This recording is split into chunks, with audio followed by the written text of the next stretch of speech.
22 अप्रैल 2025 को जम्मू कश्मीर के अनंतनाग जिले के विश्व प्रसिद्ध पर्यटन स्थल बैसारण घाटी में एक भयानक आतंकी हमला हुआ। इस हमले में 26 निर्दोष लोगों की मौत हो गई और 20 से ज्यादा लोग गंभीर रूप से घायल हुए। हमले के समय बैसारण में बड़ी संख्या में पर्यटक छुट्टियां मना रहे थे। यह हमला न केवल कश्मीर घाटी में बल्कि पूरे भारत में गहरे दुख और आक्रोश का कारण बना। हमले का तरीका: दोपहर लगभग 3 बजे पर्यटकों का एक बड़ा समूह बैसारण घाटी में घूम रहा था। इसी दौरान 5 हेविली आर्म्ड आतंकवादी अचानक निकटवर्ती जंगलों से निकले और उन्होंने AK-47 M4 कार्बाइन जैसे आधुनिक हथियारों से अंधाधुंध फायरिंग शुरू कर दी। आतंकियों ने पहले सुरक्षा बलों और फिर आम नागरिकों को निशाना बनाया। फायरिंग इतनी भीषण थी कि कई पर्यटक अपनी जान बचाने के लिए इधर उधर दौड़ पड़े, लेकिन दुर्गम पहाड़ी इलाका होने के कारण भागना मुश्किल हो गया। कुछ पर्यटकों ने स्थानीय गाइड्स और घोड़ों की मदद से जान बचाई, लेकिन कई लोग आतंकियों की गोलियों का शिकार बन गए। इस हमले में मारे गए लोगों में भारतीय वायुसेना और नौसेना के 2 अधिकारी, खुफिया ब्यूरो के एक सीनियर अधिकारी, कई परिवारों के सदस्य, महिलाएं और बच्चे। एक स्थानीय मुस्लिम गाइड भी शामिल था जिसने पर्यटकों को बचाने का प्रयास किया।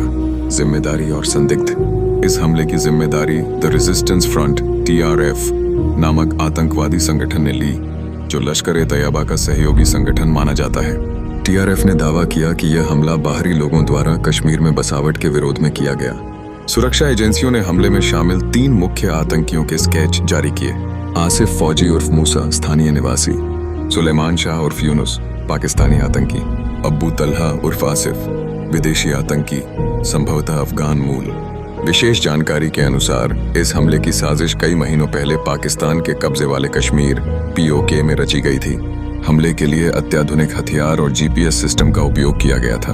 भारत सरकार की प्रतिक्रिया: इस हमले के बाद भारत सरकार ने तुरंत कड़ा रुख अपनाया। प्रधानमंत्री नरेंद्र मोदी ने अपनी सऊदी अरब यात्रा बीच में छोड़कर आपात बैठक बुलाई।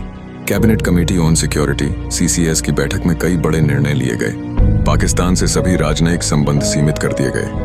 पाकिस्तानी उच्चायुक्त को भारत से निष्कासित किया गया।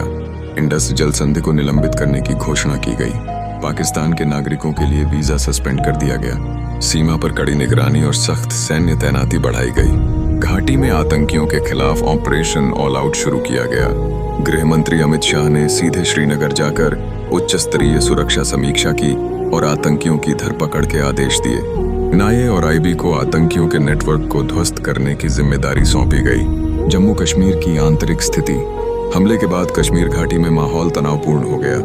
हालांकि विशेष बात यह रही कि इस बार बड़ी संख्या में स्थानीय मुस्लिम समुदाय ने भी इस हमले की निंदा की। स्थानीय लोगों ने पीड़ित परिवारों के लिए शोक सभाएं आयोजित की और शांति बनाए रखने की अपील की। लेकिन भारत के अन्य राज्यों में कुछ स्थानों पर कश्मीरी छात्रों और व्यापारियों के खिलाफ प्रतिक्रियाएं देखने को मिली, जिसे सरकार ने तुरंत नियंत्रित करने का प्रयास किया। अंतर्राष्ट्रीय प्रतिक्रिया: अमेरिका, रूस, France, Germany, UAE, Japan, Israel समेत कई देशों ने इस आतंकी हमले की कड़ी निंदा की। संयुक्त राष्ट्र महासचिव ने भी भारत के प्रति संवेदना व्यक्त करते हुए आतंकवाद के खिलाफ कड़ी कार्रवाई की आवश्यकता पर बल दिया। वैश्विक मीडिया ने इसे कश्मीर में नागरिकों के खिलाफ हुआ सबसे भीषण हमला बताया। दीर्घकालिक प्रभाव: पर्यटन पर प्रभाव: पहलगाम और गुलमर्ग जैसे पर्यटन स्थलों पर भारी गिरावट दर्ज की गई। एयर इंडिया और इंडिगो जैसी एयरलाइनों ने अतिरिक्त फ्लाइट्स चलाकर फंसे हुए पर्यटकों को निकाला। राज्य सरकार ने सुरक्षा आश्वासन देते हुए कहा कि आने वाले समय में टूरिज्म सेक्टर की सुरक्षा को और मजबूत किया जाएगा।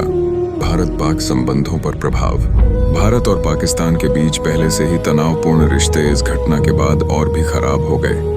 राजनयिक संवाद पूरी तरह ठप हो गया और सीमा पर संघर्ष विराम के उल्लंघन की घटनाएं बढ़ गईं। आंतरिक सुरक्षा नीति में बदलाव: भारत ने कश्मीर में आतंकवाद के खिलाफ जीरो टॉलरेंस पॉलिसी अपनाने का ऐलान किया।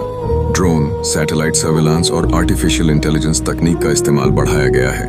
गृह मंत्रालय ने आतंकियों और उनके मददगारों के खिलाफ संपत्ति जब्ती अभियान भी शुरू कर दिया।